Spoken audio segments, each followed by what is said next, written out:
សួស្តីអ្នកទាំងអស់គ្នាត្រឡប់មកវិញជាមួយនឹងខ្ញុំបាទ Krira ជាមួយនឹងเกม Minecraft វគ្គ Survival ធម្មតាវគ្គទី1ជាដំបូងយើងកើតមកព្រាមយើងត្រូវទៅកាប់ឈើហ្នឹងហើយមានធ្វើអីក្រៅពីនេះទេមកបងឃើញខ្ញុំវគ្គនេះខ្ញុំបានដាក់ម៉ូដteleport មកកន្លែងនេះគឺជាកន្លែង spawn ខ្ញុំបានសិក្សា spawn ថាបូកមួយដាក់ថា spawn មកយើងយក book submit យើងបានកន្លែង teleport មួយអូខេអ្នកនរគ្នាបានកាប់ឈើទៀតមកយក4-5ធំដើម្បីក្រាស់ tool ដើម្បីទៅម៉ាញបោះបានឈើច្រើនមែនទេបានក្រាស់ crafting table ដើម្បីធ្វើ pickaxe អ្នកនរគ្នាហើយខ្ញុំដាក់ម៉ូដកំភ្លើងដែរអ្នកនរគ្នាភ្លើងច្រើនមែនទេខ្ញុំបានធ្វើ pickaxe មួយដើម្បីតម្បាញថ្មកន្លែងនេះមាន cave មានតែ cave តែម្ដងទៅអ្នកនរគ្នាមាន cool ឬមានខ្សួងទៀតអូយើងបានថ្មមានដេក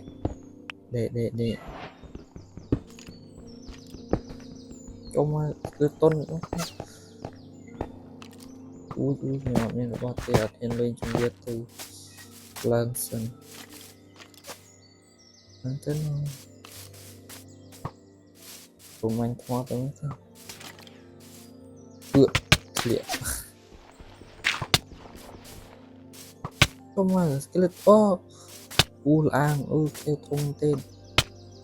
ចូលមក skeleton នេះបាញ់ណាមិនស្រួលទេយើងមកបាញ់ថ្មខាងនៅខាងនេះ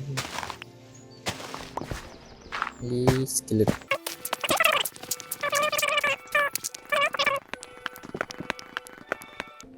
អូខេយើងបានថ្ម16ហើយយើងទុកធ្វើ hammer ល្មមធ្វើយើងបោះ pickaxe ឈើចូលមកអូខេ crafting table យើងនោះកន្លែង skeleton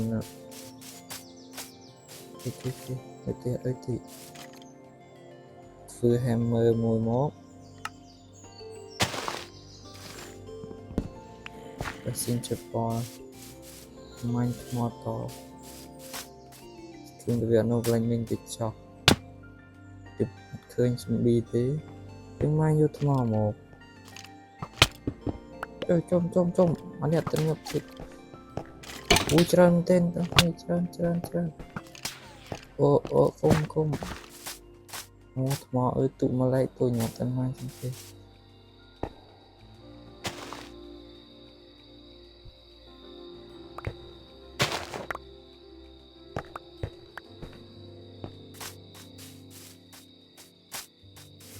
creeper ទៀតចប់បដោអីនេះបាន luck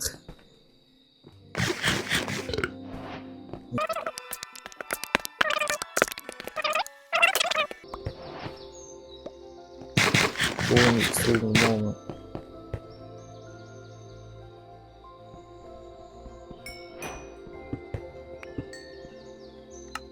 ស៊ូងហើយបងប្អូនiron មកក្រាបបាន iron មួយក្រាបនេះទាំងអស់គ្នាដើរទៅមុខទៀតមកតែលបាត់ទៅ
here.